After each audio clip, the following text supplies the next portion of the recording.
బలరాం గారు కావచ్చు, వాసు గారు కావచ్చు, దానికి సహకరిస్తామని చెప్పారు. దానికి చాలా చాలా సంతోషిస్తున్నాను. అండ్ ఇక్కడ ఒక ప్రయత్నం మనం అందరం కలిసి ఏం చేద్దామంటే, మొట్టమొదటగా మనకి ఇప్పుడు ఇన్ని అవకాశాలు ఉన్నాయి. ఇప్పుడు చెత్తని తడి చెత్త పొడి చెత్త చేసి, తడి చెత్తని ఎలా మనం దాన్ని హ్యాండిల్ చేయాలి, ముఖ్యంగా పొడి చెత్త. మీరు చూస్తే ఎక్కడన్నా ఈ కూరగాయల వేస్ట్ ఇది మీరు ఎక్కడన్నా పడేశారనుకోండి, ఓ 10 రోజులకి 15 రోజులకి అది మీకు అక్కడ పడేసినట్టు కూడా కనిపించదు. మహా అయితే ఒక వారం రోజులు మీకు వాసన వస్తుంది.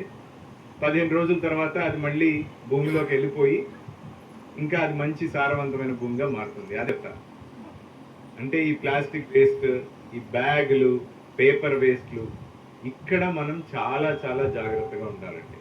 అందరూ కూడా మీ అందరికీ విజ్ఞప్తి ఏంటంటే, దయచేసి ఈ పొడి చెత్తని ఎక్కడ పడితే అక్కడ మాత్రం పారేయకూడదని మిమ్మల్ని చాలా రిక్వెస్ట్ చేస్తున్నాం. మొదటగా కొత్త చెత్తని మనం వేయకుండా చూసుకుందాం. రెండవది, ఒకసారి మీరందరూ నాకు ఆ మాట ఇస్తే చెత్తని ఒక 1 టైం కింద ఏదో ఒకటి చేసి మనం దాన్ని శుభ్రపరచుకుందాం. పొద్దున టూరిజం యాక్టివిటీని మనం ప్రమోట్ చేయొచ్చు. నిజంగా చెప్తున్నాను, ప్రపంచంలో చాలా దేశాలు, చాలా నగరాలు తిరిగి నేను చెప్తున్నాను ఈ మాట. ఈ గత 2 సంవత్సరాల్లో దగ్గర దగ్గర 14 దేశాలు తిరిగాను నేను. ఈ 14 దేశాలలో కూడా ఇంత బ్యూటిఫుల్ అసెట్ అయితే నేను చూడలేదు. మంచి వనరులు మనకు ఉన్నాయి, విక్రమంగా మనం వాడుకుంటే మనకి అదనంగా రేపు పొద్దున ఇక్కడ మంచి 50 ఎకరాలు 50 హెక్టేర్ల ల్యాండ్ ఉందన్నారు.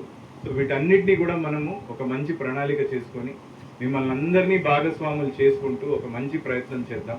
దానికి మీరు అందరూ సహకరించాలని కోరుతున్నాను. అన్ని ప్రత్యేకంగా శుభ్రపరచుకొని 1 టైం ఒకసారి మనం క్లీన్ చేసుకుందాం. ఇప్పుడు ఈ వచ్చే నెల రోజుల్లో వర్షాలు మొదలయ్యే లోపల ఒకసారి దాన్ని శుభ్రం చేసుకొని దాన్ని అదే విధంగా మనం మెయింటైన్ చేయాలి. ఇక్కడ జిల్లా అధికారుల వల్ల లేదంటే అది కార్యదర్శి వల్ల అయితే ఖచ్చితంగా కాదు. కుటుంబమాటంగా మీలో భాగస్వాములు అయితే తప్ప మీరందరూ కూడా ఈ ప్రయత్నాన్ని మీరు సపోర్ట్ చేస్తే తప్ప ఇది మనం సక్సెస్ చేసుకోలేము. అందరం కలిసి ఒక మంచి ప్రయత్నం చేద్దాం.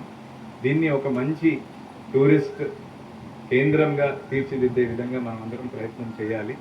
దానికి మీరందరి సహకారం ఇక్కడ మనకి ఎలాగో ఒక అడుగు ముందుకు వేద్దాం. దానికి మీ అందరి సహకారాన్ని కూడా నేను కోరుతున్నాను.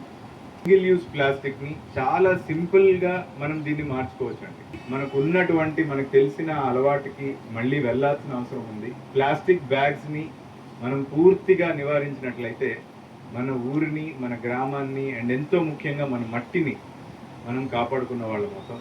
తాతలు ముత్తాతలు చాలా మంది మన పేరెంట్స్ స్థాయిలో కూడా ఈ క్యాన్సర్ కానీ ఇంత ఎక్కువ ఉండేది కాదండి. ఎన్నో లక్షల మందిలో ఒకరికో ఇద్దరికో ఉండేటువంటి ఒక రోగం. ఇప్పుడు చూస్తే మనకి ఎంతో చేసుకోవాల్సిన అవసరం మనకి ఈరోజు ఉంది. క్యాన్సర్ ఇన్సిడెన్స్ ఇంత ఎక్కువ శాతం పెరగడానికి కారణం one of the main reasons is plastic అండి. ఎందుకు పడేసిన ప్లాస్టిక్ ఆ నీళ్లలో కొట్టుకుపోయి లేదంటే మట్టిలో చేరి ఈ మైక్రో ప్లాస్టిక్స్ అనేది మళ్ళీ మనం తినే ఆహార పదార్థాల్లోకి వెళ్ళి మన ఒంట్లోకి వెళ్ళి లేని ఇబ్బందుల్ని, లేని ఆరోగ్య సమస్యల్ని, ఈ క్యాన్సర్ లాంటి ప్రమాదకరమైన ఆరోగ్య ఇబ్బందుల్ని మనమే తెచ్చిపెట్టుకుంటున్నాం. అందరం గుర్తించి ఈ సింగిల్ యూజ్ ప్లాస్టిక్ ని పూర్తి స్థాయిలో మనం బ్యాన్ చేసుకుందాం. యాక్చువల్గా మనం యాక్టివిటీ కాన్షియస్ గా చేయడం వల్ల ఇది చాలా పెద్ద ఎత్తున మార్పు వస్తుంది. అండ్ ఆరోగ్యాన్ని మనం కాపాడుకుంటాం. ప్లాస్టిక్ ని 1000 ఏళ్ళు బతకనివ్వకుండా మనుషుల్ని మనం 100 ఏళ్ళు బతకనించుకునే అవకాశాన్ని మనం కల్పించుకున్నాం.